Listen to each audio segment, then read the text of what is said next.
Implicit bias training, has it worked? No. You don't think it worked? The training itself, the content, was the absolute worst training I've ever had. These are current Mesa, Arizona police officers. They are both white.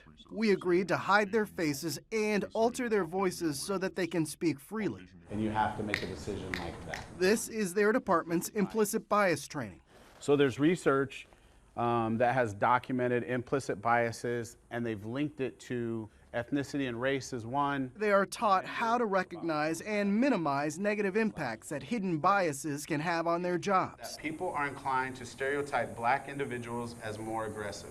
It's reinforcing the minority of society that has that blanket opinion about Caucasian males. One of the first videos introduced in that training was reaffirming that you're born a victim if you're a minority.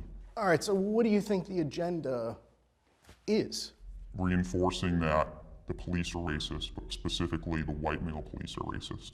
To our knowledge, these veteran officers have not been involved in the kinds of high-profile incidents that have divided the community and led to what they see as an overcorrection in new training. Trying to change what we have done that has worked overwhelmingly effectively. It becomes an officer safety issue, causing officers to second-guess themselves, which is a complete change to when we first started. Well, there have been some pretty high-profile incidents here. Robert Johnson getting knocked around. Gabriel Ramirez. Officers squeezed his neck after he was handcuffed. Daniel Shaver on his knees begging for his life in a Mesa hotel room. Caught on video. There is nothing that those officers did that was outside of the training that they had received. That Robert Johnson video, is that what you're taught to do? We're taught to handle the situation. Was that handling the situation, or was that excessive force? That was handling the situation. The officers involved in the Ramirez and Johnson cases were not charged with crimes. Officer Philip Brailsford was fired and charged with murdering Daniel Shaver, but was acquitted after a 6-week trial. Put your hands on the car, I'm gonna shoot you in your head, you understand me? Similar incidents across the country have prompted calls for police to change their approach. A CBS News survey of departments in America's largest cities reveals part of that response.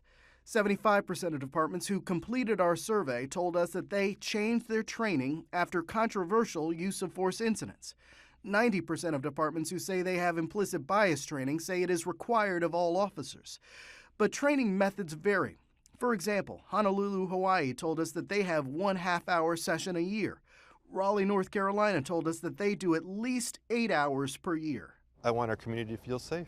Despite what we heard from those Mesa officers, Chief Ramon Batista told us earlier this year that the new training is working. I think evidenced by the fact that in the last 9 months, we've reduced use of force-related events by over 30%, points to the fact that we're making progress. But there is no universal measure of success. Other city departments we surveyed, like New York, say reducing physical altercations between officers and the community doesn't necessarily mean implicit bias training is working. They judged a book by its cover. Departments in Hawaii, Oregon, Georgia, and Nebraska told us that they track bias complaints against officers to determine success.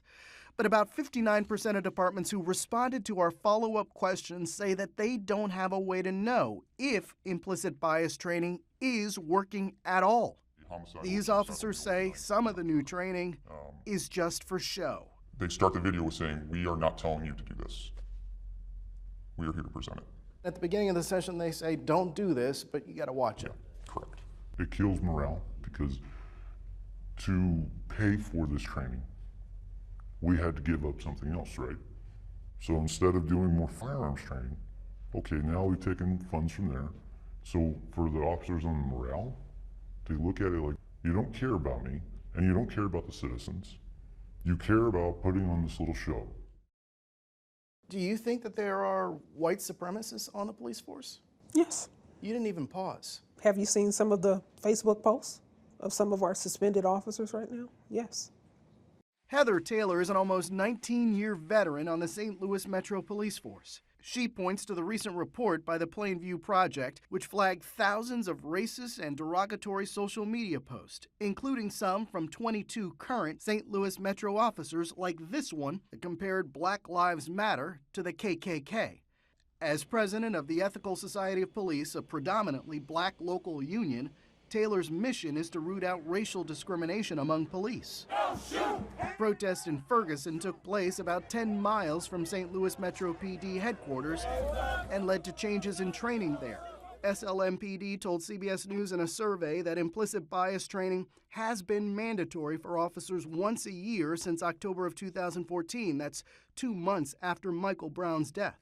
Implicit bias training, they've had that here. Yes. Has it worked? I think that's pretty obvious that it hasn't. If implicit bias training is mandatory, it doesn't seem to have left an impression on Heather Taylor. Have you been through it? No, it was optional. Okay. Lieutenant Cheryl Orange, a patrol officer for the department, says she doesn't remember taking it either. Wasn't it mandatory?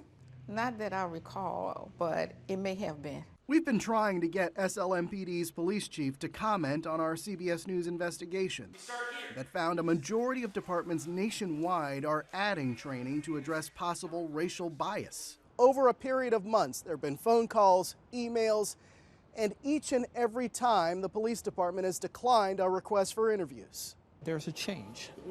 So we went to the man who hired the police chief. Jimmy Edwards is the public safety director for the city of St. Louis. We had an officer tell us she knows that there are white supremacists on the police force. I'm not surprised. My job is to root that person out. Implicit bias training, is it mandatory for all officers? Yes, it is. It is mandatory. We've talked to officers who don't remember taking implicit bias classes. You know, well, everybody in the city of St. Louis have taken implicit bias training. And they can't remember it? I don't know. That's a good question for them. That's odd. It is odd. Still, Edwards says use of force incidents are down in St. Louis City, which he credits to new training. But he also concedes police have a long way to go before he can assure a black mother he met that changes have taken hold in the department. She asked me, can you change our police department? Because every time my little black boy encounters a police, I think one or two things is going to happen. That my child will lose his liberty and go to prison, or that my child will die. We have challenges, but we're overcoming those challenges a bit at a time.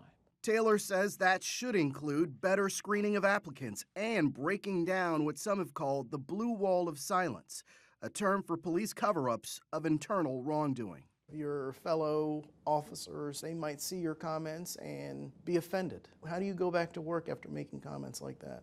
Because when you know you're doing right, you can hold your head up.